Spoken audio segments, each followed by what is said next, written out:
As pessoas com transtorno do espectro autista já têm vários direitos garantidos na legislação, mas nem sempre eles são cumpridos. A falta de informação e a tentativa de burlar a lei são barreiras que os autistas enfrentam diariamente. Nós vamos esclarecer as dúvidas sobre esse tema, conversando com o diretor-presidente do Movimento Orgulho Autista Brasil, MOAB, Edilson Barbosa do Nascimento, que também é presidente da Comissão de Direitos Humanos da Ordem dos Advogados do Brasil, em Ceilândia, no Distrito Federal.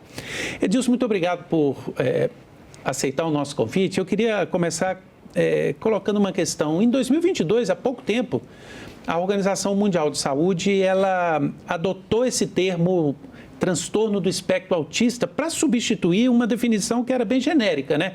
Que era de transtorno global de desenvolvimento. O que isso significou para os autistas, né, essa definição tão específica? Importante, até porque é um transtorno e quando a pessoa é laudada, aí você vai definir, o médico principalmente na hora da definição, vai dizer se é nível 1, se é nível 2 ou se é nível 3 de suporte. Então diferenciou, como é uma coisa ampla, transtorno do espectro. Então, o espectro, cada pessoa, cada indivíduo com as suas dificuldades, com as suas formas de interagir. E aí, diferenciou, isso é muito importante, não só para a família, mas também para o autista, para ele se ver como pessoa com as suas diferenças e buscando respeito. Antes dessa definição, havia confusões assim na hora de se diagnosticar, de se dar um laudo, tanto de autistas que não eram autistas e vice-versa? Principalmente na escola. Porque quando ia matricular, TGD, todos. E hoje não, hoje autista, a pessoa já vai com o seu laudo, já tem leis específicas, já tem como o médico ou o terapeuta definir qual o tratamento que essa criança ou esse adolescente deve ter diferenciado dos outros alunos. Então isso veio para facilitar. E tanto é que está aí no Brasil inteiro esse debate do autismo, né, em voga, e as pessoas indo atrás de seus direitos e fazendo com que os outros respeitem também. O Edilson, o Senado aprovou um projeto, o PL 3749 de 2020, que ainda tem que ser analisado na Câmara, especificando que o laudo do autista ele é permanente. O que isso representa? Como é que é hoje, quando uma pessoa, uma criança, um adolescente é diagnosticado como autista, esse laudo não vale para a vida toda? E o que mudaria com esse projeto? Esse projeto é importante, até porque autista, uma vez laudado, não tem cura. Então, para garantir direito, você tem que demonstrar que você é autista. E aí, muitos locais acabam pedindo um laudo atualizado. E a dificuldade no Brasil inteiro, vocês estão nos ouvindo aí nos seus municípios, sabem, a dificuldade que é ter acesso ao neuro ou psiquiatra. Se você já tem um laudo de autista, esse laudo é permanente. O Congresso Nacional, essa casa, está com razão, várias assembleias legislativas e também prefeitura, Câmara de Vereadores já aprovaram essa lei, dizendo que no município, no estado, o laudo ele é definitivo, não tem vencimento. E isso é importante. Agora, uma coisa a gente tem que deixar claro, uma coisa é o laudo, outra coisa é o relatório médico, que esse realmente vence, que é natural. Porque o relatório médico é para ver em que fase está aquele autista, aquela autista, como que está a recuperação, como se está estabilizado ou não. Agora, o laudo de autismo não vence e a Câmara tem que fazer seu papel e aprovar logo para valer no Brasil inteiro. Uma vez autista, sempre será autista. O nosso filho, por exemplo, tem 20 anos. Nós diagnosticamos ele, o Vinícius, ele tinha 4 para 5. E a nossa filha também é autista. Nós não precisamos fazer laudo novamente para provar que é. Uma vez autista, sempre será. Então, essa casa está de parabéns, a Câmara precisa fazer isso para tirar essa agonia das famílias. De toda hora ter que ter um laudo atualizado de autismo, sendo que não tem cura. Inclusive, a legislação hoje também já criou a carteirinha, né? Esse é um direito do autista também. Como é que funciona esse documento? Olha só, o Congresso Nacional também aprovou em 2020, alterou a Lei 12.764 de 2012, que é a Lei Berenice Viana, que é uma lei federal de políticas para os autistas. E inseriu em 2020 a CIP-TEA, que é a Carteira de Identificação da Pessoa com Transtorno do Espectro Autista. A gente chama carinhosamente de Lei Romeu Mignon, em homenagem... Filho do Marcos Mignon. Então, ele, sabendo dessa dificuldade, porque o autista, desde 2012, ele é considerado uma pessoa com deficiência. Agora, fisicamente, é difícil de você, principalmente numa fila de banco, no shopping... E sobretudo, aqueles que têm um grau mais leve, né? Com o nosso filho. A gente já passou vários perrengues. Então, a carteirinha veio para que a sociedade entenda que aquela pessoa autista, ela tem o direito, que está na lei, do atendimento prioritário. Então, a carteira CIPTEA, se você não tirou ainda no seu município, fale com o seu prefeito, porque a lei diz que a carteira é distribuída gratuitamente e quem é responsável por isso é o ente municipal ou estadual responsável pela implementação da política pública para o autista. E isso é importantíssimo, pessoal. Você ter a sua CIPTEA. Agora tem um parêntese aí também. Os governos municipais, estaduais e o governo federal têm que publicizar. Porque se a sociedade não conhece, não sabe que aquela pessoa que tem uma estrutura física, digamos assim, não típica, e ela não tem aquela diferença de um cadeirante, de uma pessoa cega, até numa fila, uma mulher grávida ou uma mulher com um filho no colo, ou um idoso ou uma idosa, visivelmente você sabe que a pessoa tem prioridade. O autista, principalmente o nível 1 de suporte, ele fisicamente não tem. Então, a CIPTEA é para isso, mas precisa divulgar. Precisa que as pessoas saibam na fila que o autista mostrando aquela carteira, a CIPTEA, é porque ele é autista e ele tem direito àquele atendimento Mas, prioritário. independentemente do acesso à informação, os municípios hoje são estruturados para fornecer essa carteira na prática? Sim. Todos os municípios que o Moab está no Brasil inteiro, nas 5 regiões, quero até parabenizar os coordenadores e coordenadoras que lutam por esses direitos. E eles estão realmente conseguindo que as prefeituras implementem esse direito, que é a CIPTEA. Então, tem sim, e a gente sabe que todos os governos têm estrutura para fazer uma carteirinha.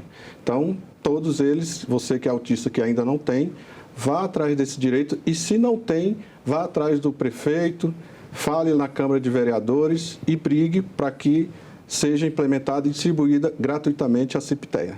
Hoje, creio que em quase todo o Brasil, mas o Tribunal de Justiça de São Paulo fez uma pesquisa lá em São Paulo, mostrando que em relação a planos de saúde, não cumprimento de cláusulas de plano de saúde, os autistas são aqueles casos em que há mais reclamações.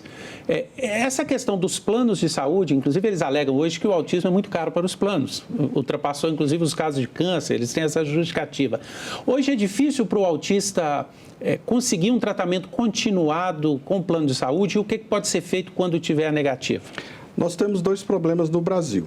O primeiro é garantir essa lei, ela tem que sair do papel. O Congresso Nacional, essa casa, aprovou a Lei 12764/2012, que já falamos aqui, em homenagem a uma das mães que vieram para cá pressionar e convencer os parlamentares, que é Berenice Piana, uma mãe de um autista lá do Rio de Janeiro, de Itaboraí. A gente manda até um abraço para ela. Nessa lei, ela garante o diagnóstico precoce, ela garante os tratamentos multidisciplinares e garante o medicamento. Mas isso só vai sair do papel se as pessoas conhecerem a lei. Então, a gente pede, leiam a lei. E aí, esse tratamento precoce, esse diagnóstico precoce e as terapias que a gente fala, multiprofissional, tem 2 formas de você ter. Primeiro, através do SUS. Quem é SUS dependente tem muito sofrimento. As mães estão sofrendo, os autistas estão sofrendo para ter acesso ao laudo e depois, com o laudo na mão, para ter as terapias.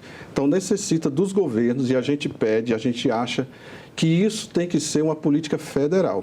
Ou o governo federal assume essa política, ou nós vamos ter mães sofrendo, e muitas delas até tirando a própria vida, tirando a vida do filho, como teve aqui no DF, meninos sofrendo, adolescentes sofrendo e adultos que ainda não teve acesso ao diagnóstico. Então, nós precisamos de uma política federal, isso no âmbito do SUS. A outra questão é a questão do plano de saúde, ou luta grande. Agora, mesmo recentemente, a gente conseguiu aprovar nessa casa que as terapias, elas não têm limite. Quem vai limitar o número de terapias tem que ser o médico que assiste aquele autista, aquela criança ou aquele adolescente, para se estabilizar. Como é que a lei seca vai dizer, olha, você só tem direito a 30? Não, você a 10. Não. E nós conseguimos, e é realmente hoje um problema grande entre autistas, suas famílias e os planos de saúde. Nós tivemos essa semana denúncias, principalmente de uma operadora, que está cancelando unilateralmente os planos de saúde. Pior de tudo, em tratamento. E existe aí uma resolução do STJ dizendo que não pode. Teve casos de autista internado e a mãe recebendo a carta dizendo que, olha, nós não vamos mais atender seu filho. Então, isso é um debate nacional. A gente viu que, isso são dados oficiais, o lucro das operadoras em 2023 foi de 3 bilhões de reais. Se isso é operar no vermelho, a gente desconhece o que seria. E é um fato, né, Edilson, que hoje nós temos o desenvolvimento de novas terapias que trazem resultado muito efetivo para os autistas, mas que precisam ser feitas tanto de forma multidisciplinar como de forma contínua, né? Então, naturalmente, os autistas que têm plano de saúde vão recorrer mais ao plano. Claro, e o plano tem que saber que um autista estabilizado vai usar menos o plano. Essa forma de negar é ruim até para eles, porque, na verdade, a gente chama de menino mochila. A mãe coloca a mochila nas costas e vai de clínica em clínica tentando uma terapia para estabilizar. O plano deveria chamar as entidades, chamar os governos, a ANS, né, que é a agência reguladora, e estabelecer uma política. E aí, com profissionais qualificados, que tem, igual você falou, tem várias outras terapias e métodos, como o método ABA, que cientificamente está comprovado que é um dos métodos bom para estabilizar uma criança ou um adolescente autista, mas não tem só esse. Tem outros métodos que deveriam os planos de saúde, em conjunto com as famílias, fazer uma forma de ter até uma saída para eles também. Isso é bom para o autista, que vai se estabilizar, é bom para a família, é bom para eles e é bom para o judiciário, porque hoje os tribunais estão lotados. Porque, olha, os juízes estão dando os liminares. Volte esse autista para o plano de saúde, até porque ele ainda está em tratamento. Então, precisa de o país resolver esse problema, porque o fim disso são mães autistas sem o atendimento e, certamente, pode ocorrer aí várias pessoas tirando a própria vida por esse motivo. Você chamou a atenção no início da sua resposta que uma coisa são os planos, outra coisa é o SUS. Muitas famílias de autistas dependem do SUS, não têm recursos para ter um plano de saúde. Qual que é a estrutura hoje no nosso sistema de saúde pública para atender os autistas, sobretudo atender dessa forma que nós estamos falando, com novas metodologias, novas terapêuticas, de forma integrada? O MOAB e as entidades têm uma proposta há muito tempo, que são os centros de referência de atendimento aos autistas. Esta é a principal política pública hoje para os autistas no Brasil. E tem vários prefeitos, vários governadores que entenderam e estão implementando e está dando resultado. Alguns lugares não tem o profissional, mas está lá o prédio, está lá a política pública. Aí vem também um debate com as universidades para formar esses profissionais. Medicina, o fisioterapeuta, o fono, nós temos que ter também os psicopedagogos. Nós estamos é uma questão de guerra hoje, porque as pessoas estão sofrendo, que são SUS dependentes. E alguns governos não entendem que essa é uma política importante. Eu tive numa UBS aqui em Brasília, no PSUL, e eu vi, não é que me falaram, eu vi com meus próprios olhos, 17 mães com filhos pequenos, com características de autismo, sem o laudo. E sem poder ter essa liberdade de ter o seu laudo e ter o tratamento diferenciado, na escola principalmente, ter acesso aos benefícios. A maioria lá eram mães solos, porque, infelizmente, no autismo nós temos esse problema. Quase 80% das mães estão sozinhas. E a gente precisa dessa política pública. Então, aqui no DF, nós estamos sofrendo com essa falta desses centros de referência. Tem uma política pública federal que chama SER, Inclusive, o Ministério da Saúde fez uma live explicando, mas isso não funciona para os autistas, porque o CER acaba englobando todos os tipos de reabilitação. Então, se você, por exemplo, um idoso ou uma idosa caiu, teve um acidente, caiu e precisa de reabilitação, vai para o CER. E aí, qual é a prioridade? Aquele idoso ou a idosa que está em restabelecimento ou um autista, por exemplo, que necessita. E acaba eles ficando fora dessa política pública. Então, nós rogamos para o governador do DF, e foi promessa de campanha, de criar os centros de referência de atendimento aos autistas. Nós até vamos visitar alguns que estão dando certo no estado do Rio Grande do Sul, infelizmente com esse problema, mas tem uma política pública lá chamada Te Acolhe, no qual o governo federal junta macro-regiões, faz esses equipamentos públicos com profissionais direcionados a essas pessoas com autismo que precisa de se estabilizarem. Então, no SUS, a gente acha que tem que ser uma política federal chamada Centros de Referência com profissionais e que acabe o sofrimento desses meninos, dessas mães principalmente. E quando as mães estão com problema, atendê-la também, porque é igual no avião, né? Quando vem aquela notícia, ó, primeiro coloque o oxigênio em você e depois salve os outros. Nós precisamos de salvar essas mães para elas salvarem esses meninos. As redes públicas de educação e as privadas estão preparadas para receber o autista, sobretudo para garantir ao autista, quando necessário, um atendimento especial, como determina a lei de inclusão? Olha, eu digo o seguinte, na experiência de 20 anos com o autismo, escola e autista é uma combinação bombástica. É uma combinação que precisa de ser resolvida. A legislação, ela diz, olha, não pode negar vaga para autista na escola, pública ou privada, você que está nos ouvindo. Vá lá no artigo 7º da Lei 12.764/2012, lá está dizendo, se houver reincidência, o diretor daquela escola pode até perder o cargo e pagar multa de 2 a 20 salários mínimos, que dá em torno de R$20 mil. Mas isso só vai pegar se você conhecer a lei. Agora, e quando tem a vaga? Será que tem profissionais qualificados e capacitados? Não é só os profissionais os culpados, são os gestores. Tem a formação? Porque a lei diz também que a professora regente, ela não pode ficar sozinha na sala de aula. Nós fizemos uma pesquisa, tem lugares de todos os nomes para essa, porque a legislação diz acompanhante especializado. Agora, os municípios, os estados, estão colocando essa lei em vigor? Aqui no DF, são 2 nomes. São os monitores, que é da carreira de assistência, concursados, e são os educadores sociais voluntários, que são pessoas não concursadas, mas temporário. Essas pessoas, elas estão qualificadas e elas têm a estrutura para oferecer para esses autistas na sala de aula? Nós fomos numa escola no qual uma concursada monitora tinha que pegar um autista e colocar na maca para trocar a fralda. Ela não dá conta. Então, eles estão também necessitando desse debate. Além de tem que ver a qualidade, a qualificação desses profissionais. A professora, principalmente, a equipe pedagógica. E quando ele surta? Nós tivemos um caso de uma escola aqui no DF que, ao tentar fazer a contenção, quebrou o braço do autista. Então, nós precisamos desse debate. Nós sabemos o quantitativo, hoje há alguma estimativa, número de autistas no Brasil ou percentual, sobretudo na cidade escolar?